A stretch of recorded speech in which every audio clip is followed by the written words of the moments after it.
Swasti Shri Ganeshaya Namaha Saishwaraya Vidmahi Satyadevaya Dhimahi Tanna Sarva Prachodayat. Om Sahna Vavatu Sahno Bhunaktu Sahaviryam Karvavahe Tejasvinavaditamastu ma vidvishavahe. Om asato ma sakamaya tamaso ma jyotirgamaya mrityorma amritam kamaya. Om sarve bhavantu sukhinah sarve santu niramaya sarve bhadrani pashyantu ma kaschit dukh bhagavave. Om Purnamada Purnamidim Purnat Purnamudachyate Purnasya Purnamadaya Purnameva Vashishyate. Om Shri Gurubhyo Namaha Hari Om. Shanti Shanti Shanti.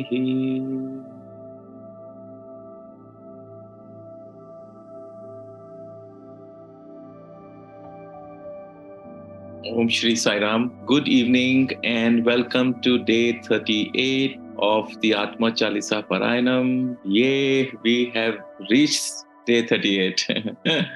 So it's amazing. I hope each one of you is still connected to the energy of love that we have been enjoying over the last 2 days. We have for the last 5 days discussing a state of being and how it expresses when you are operating out of your consciousness, when you are experiencing the real self. And there we have spoken about what are the signs, symptoms, indications, and what is it that the experience is like, so that we can always know when we are connected, and whenever our mind kicks in, then we know what that experience is, and then we are able to always come back to our center. So that's the reason why we are culminating our program by experiencing the state and knowing what it feels like, so that we can clearly identify with it. So we spoke on day 32 about being in gratitude, that if we remain in gratitude, we start our day in gratitude, and as and when we interact with any elements of the consciousness, if we can get into the habit of quickly saying a prayer of gratitude to everyone, then we send a beautiful prayer to the universe, which shows our appreciation to Mother Nature, to all of consciousness, and to the consciousness which resides in each one of us. And that gratitude then has a reflection and resound. It reflects in the whole of the universe, and as a resound, being an energy, it comes back to us. That is how the whole of this consciousness operates. That's the principle we had spoken about in the beginning. And so therefore, gratitude makes us always experience abundance and a feeling of being appreciated, because when you appreciate others, when you say a prayer of gratitude to others, you will receive gratitude back in your life. So and it's magical how these simple principles of consciousness operates. Then on day 33 we spoke about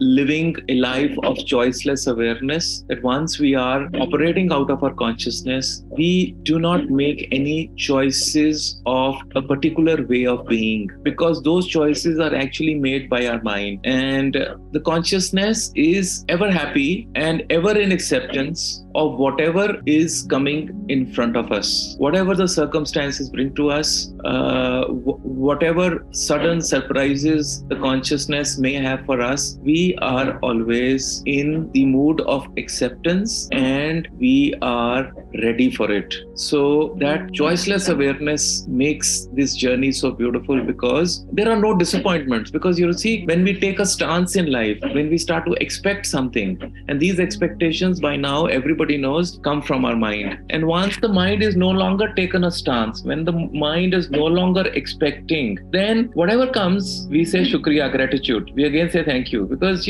everything is coming to us as a gift of consciousness. So when we get into that mood of choiceless awareness, suddenly the whole scenario changes for us, because we are no longer complaining, we are no longer grumbling, we are not saying this is not happening to me, that is not happening to me, that person did this to me, or things didn't happen as per my plan, because we don't have a plan. It's living in the moment. That is what is called as living in the moment. Then on day 34, we spoke about the experience of silence amidst noise and experiencing stillness amidst motion. So what does that stillness and silence mean, and how, when we move away from the mind and we move into the depths of our consciousness, this stillness appears, and this stillness gives us that sense of peace and calmness, and it allows us to go into the world and do what we need to do, yet not getting impacted or affected by the world outside. And that is where we said what Satya Sai Baba very beautifully put in when he said that our head should be in the forest and our hands should be in the society. So when we say head in the forest, he was talking about that stillness and that silence. And hands in the society means that we have to interact with society, we have to go for work, we have to interact with people on whichever path we may be. We cannot isolate ourselves, and we cannot, build our just own cocoon. So that's this experience of stillness comes to us when we are in our consciousness. And in between, we all have been going through our moments where we are discharging, where whatever past we had been holding on to, whatever these thorns that had been stuck inside of us, we are all experiencing, we are all cleansing. It's all coming out, because all that is old, all that has to do with the past energies coming from our mind and our attachments are being thrown out of our lives, because we are being readied for being able to operate out of our consciousness, out of our love and light. And therefore all that belongs to the past, all that which is not required any longer is being taken out. So a lot of us have been feeling discomfort in our bodies, and we have been going through a tough time, but this tough time is not going to last. This tough time is a time of clearance, and it's a clearing of those unwanted heavy energies. Then we spoke on day 35 about letting go and experiencing the flow, that the thoughts will come. We can never be in a thoughtless state. The mind will throw thoughts, but we only observe those thoughts as a witness. We do not react to them. We do not run after them. We do not pay heed to them. And slowly we start to let go of all the urgings and promptings of the mind. And we start flowing with the consciousness. We start flowing with what our heart is telling us, and we start experiencing. And slowly we know the difference between being in the flow when everything happens naturally, when everything is so smooth, and it is almost that everywhere synchronicities start to happen, and it's as if consciousness is eavesdropping on us, and whatever is going on inside of us starts to manifest. That's the state of flow, and that's the state when we are in this consciousness, we are able to experience it. So that's another indication that we are connected and we are operating from our self, our true self. Then day 36, again, we started to then move into that what this flow means is that we are connected to the source of love which is inside of us. It's like a huge fountain which is gushing. It's like a perennial oil well from which oil is gushing out. Instead of oil here, love is gushing out, and it's always been there. It's just that we are able to do the exploration, get our rig in place, and start taking out this love out. And and suddenly we are connected, and this love starts to, we experience it first in our body. We experience what we spoke about yesterday, this sweetness. We experience this love that is just surging inside of us, and all of us experience that. Whoever is connected, whoever has got connected, has been able to experience it. And this love, we have been talking about yesterday as well, about the facets of love, what it means, how it comes. And I think we've spent 2 days talking about what this love is, because really, as we said, love is all there is and shall ever be. Love is the basis of existence. Love is actually who we are. Love is that God that we are looking for,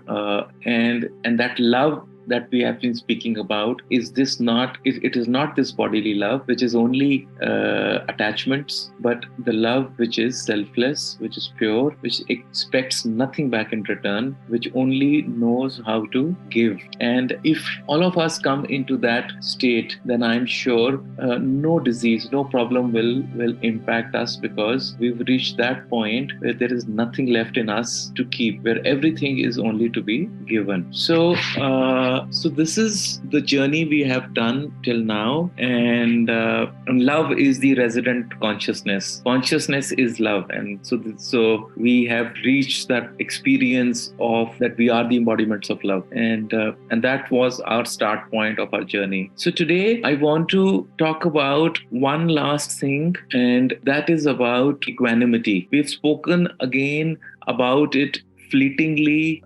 We've talked about being balanced and in control. So I thought, let's just speak a little bit more what equanimity is. And Bhagavad Gita calls it Stithaprajna. What is this state where we stop reacting to the urgings of the mind, the pinpricks of life and people around us, and we start to respond, and we respond out of forgiveness and love, because we are in choiceless awareness and we are always in acceptance. So we accept that life is as it is. In its imperfection, it is perfect. It was designed to be imperfect so that we could become perfect. We could reach our perfection. And our perfection is not that we suddenly start to look perfect or that everything in our life becomes perfect. It's just that perfection of the self means that we are operating out of our love center, and we only experience love around us, and we are sharing this love with everybody. That is that perfection. And once we reach that state, it starts to shift everything. All dark energies, all dense people, all heavy things in our life automatically start to shift away as soon as our energy shifts. And we are no longer given to reactions. We are no longer experiencing either extreme anger or jealousy, or we are experiencing any kind of strong liking or strong attachments. So we move away from these strong reactions that have been there in our life, and we become centered. We become calm. And these are some of the reactions that I've seen in the last 3-4 days in some of you. When you are sharing your experiences, there is that shift that has come, which perhaps you can talk about in a much better way, because you're experiencing something. So that makes us softer within. Love makes us very soft within. And all our hard reactions were always because we were coming from the mind, and we did not like anybody to point anything at us. We wanted to always defend ourselves. We always wanted to fight back. We always wanted to show that no, you are wrong and I'm right. Okay. Now we no longer have a point to prove. Life, it is just this, because we've got the magic mantra of acceptance, forgiveness, love. And we know that we are not that, and the awareness of our truth. So I'm bringing back the cup of happiness to you. And then the balance is happening out of gratitude. So our everything around us, we have shifted, and therefore the world automatically has to shift, because remember, the whole world is a projection of the mind. And now that we are not operating out of the mind, and we are operating out of our heart center, from the world of love, from the world of heart, the whole world, whole universe will shift around us, because we are no longer operating in the old world. And therefore our energy becomes so beautiful that all those who have these strong energies, as they come in our aura, they will start to, either they will change or they will get repelled. They will just start to move out. So this sense of balance, of always being in control of ourselves, of our emotions, of our reactions, heightens our sense of awareness. Because remember, we said that consciousness, how do we know that we are operating out of consciousness? Is when we are fully aware. So, and we said awareness is like a searchlight. It's like a powerful light which falls on whatever we are doing in life. Okay. And it's like things start to become amplified in front of you. It's like everything has been put under a microscope and suddenly starts to become very big, right? And you can see when you are performing work with that kind of an awareness, that means you are completely focused with what you're doing. You will start to see things which you have never seen before, because the little imperfections now start to get highlighted. And whatever work we are doing, from the smallest of the things to whatever task we are doing, a sense of perfection creeps in. It's very funny how it happens. I keep giving you my favorite example of cutting vegetables. Because to me, every day, especially when I'm chopping onions and I'm chopping my tomatoes and cutting my vegetables, every day it's almost like, did I cut it perfectly or not? Even though while you are chopping onions and you're crying, but yet you want to make sure that the cut has to be perfect. Okay, you start to see these small little things start becoming big. You want to make a cup of tea, then that cup of tea has it has to brew exactly to the right color of the tea, and then the drops of milk in it have to be just that many only, right? So what I'm trying to give you are daily small little examples, right? You're mopping your home, and even if there is a one small hair or somewhere that bothers you, you want to pick it up and you want to put it aside. So that which you could never see before suddenly becomes visible and becomes so obvious to you, and you've got to go take heed of it and actually do something about it. So it's like every little thing. It's like cutting grass. Instead of cutting grass with a lawnmower, you're cutting grass with a small scissor. That's how perfect you start becoming. Why? Because your consciousness has shifted, because your awareness is expanded. Your mind is, because our awareness is so powerful. But what happens? Because we are thinking many things, it gets disintegrated. It loses its power. It loses its focus. And therefore, while we are cooking, we are actually thinking of something else. And therefore, the energies of what we are thinking are going in our food, right?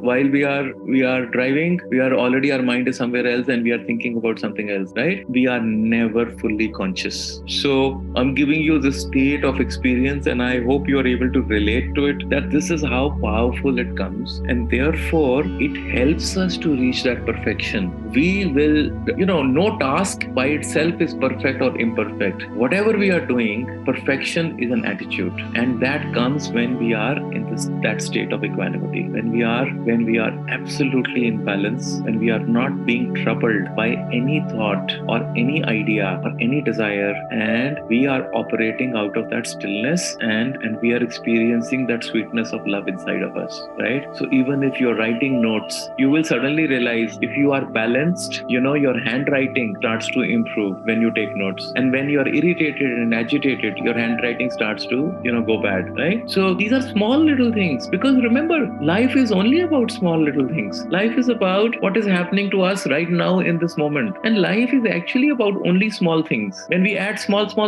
things, many of them, it becomes a big life, right? And once we are able to be in this state of perfection, in this state of equanimity, we cannot be in perfection if we are not equanimous. If we cannot be equanimous if we are not operating out of love. We cannot be, in love unless we've experienced that stillness in our heart. We cannot be still unless, we have full acceptance in us. So everything, as you see, we've been picking up every element of and knitting this fabric, the warp and the weft. We've been picking up the thread which is going horizontally and one is going vertically, and when they come together, They make the fabric of life. And this is really what consciousness is about. We should be able to understand consciousness in a day-to-day practicality, right? We have not even touched the concept of God and where he is and, where is he lying and all that. We have, brought it to our understanding of what life is, right? Simply, God is nothing but consciousness. We cannot see this consciousness, but we can feel this consciousness. We cannot see God, we can feel God. And, if God is a word that we don't like, we continue to call it consciousness. We call it Brahman. We call it Atman. It is actually talking about the same thing. And, we can call it whatever we like. We can call it love. We can call it miracle. We can call it magic. We can call it synchronicities. That's up to you. You can coin your own name according to what you would like. So that's really what it is about. And I shared with you in the morning today a brief 1-minute video which said 1 minute Bhagavad Gita. Actually, I realized when I got the video today from someone and I saw it and I said, oh my God, we've covered everything. All that it talks about as a crux of Bhagavad Gita was given there, and we have covered that and a lot more in our Parayanam. And in a way, it relates to our life. It relates to who we are. And so therefore, we now understand all these concepts rather than being big concepts, but we don't know how to deal with them in our life. But we have done it. We've energetically experienced the impact of all that, right? And we can now put our finger onto something and say, oh, this is what it feels. So this is what it is about. Aha, that's what it was, right? Because till now, there have been big words, there have been big concepts, often confused us. Often we didn't have the answers to them. But now we've been slowly, methodically, systematically, we've gone into each one of them and we've spent time on it. I hope you've done your manana and you will continue to. Please do not let go of the gift of manana and nididhyasana. If you keep marinating yourself in that idea or a thought that you pick up and you keep analyzing it and you keep reflecting upon it, and now that your heart chakra is activated, now that you're operating from the heart, you will get it much quicker, because the mind has always been an obstruction. Now the mind has, I think, fallen in sync with the heart, and so therefore you will find that you're able to grasp things much better than what we could do earlier. And to me, in these days, ever since I shared that experience with you 2 days back, those the Kabir dohas that Swami Rama sang, they kind of kept leaping out to me. So every now and then that I thought I needed to write them. I needed to, really dwell upon it. And all that has happened during this Parayanam and all that will happen in our lives, we cannot thank enough to our masters, to our gurus who have been able to make this happen. And had these masters not come in our life, had they not inspired us, had they not, graced us with their blessings, we wouldn't have been here today in this situation. So therefore, your head bows down in gratitude and in utter humility to all that these masters have been selflessly doing for all of humanity, for all of us, guiding us, leading us, prodding us, pushing us to this beautiful moment where we are all together and we are able to not just understand, we are able to experience firsthand some things which has taken us God knows how many lifetimes to reach to this point of understanding and to this point of experience. So to my mind, it's a beautiful day, beautiful time. It's just amazing what has transpired, and great gratitude and thank you to all of you for being there day in and day out every day. Most of you have been there all through. Some others have been, connected and they keep coming in and out. But that's what is important. As I said, words are words, but the energy is more important. And sometimes my words may seem as ramblings to some, but if you're connected, you're understanding where it is coming from and where it is being received. So that's about it.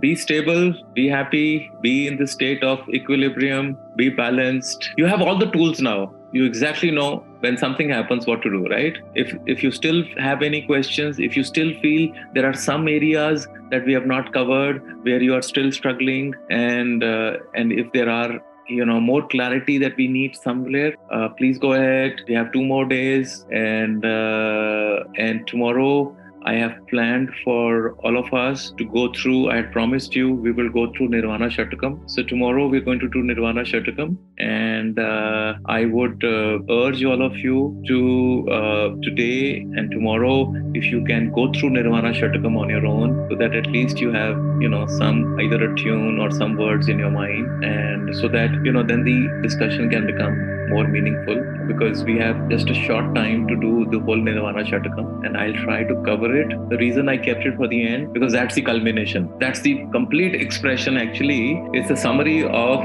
all the past 39 days. So I thought, what a better way than to celebrate Nirvana Shatakam. And as my master told me, that make sure that the whole world knows this Nirvana Shatakam. So I thought it's a great opportunity that at least 20 of us will get to sing the glory and feel within each one of us that Nirvana Shatakam, because it's our story. It's each one of you's story, and only Adi Shankaracharya put it in words for us. But it's a very beautiful expression of what we have gone through. So I thought it would be a fitting tribute to do Nirvana Shatakam tomorrow. And so thank you. God bless you. Samast Loka Sukhino Bhavantu. Samast Loka Sukhino Bhavantu. Samast Loka Sukhino Bhavantu. Om Shanti Shanti Shanti. Om Sai Ishwaraya Arpanamastu.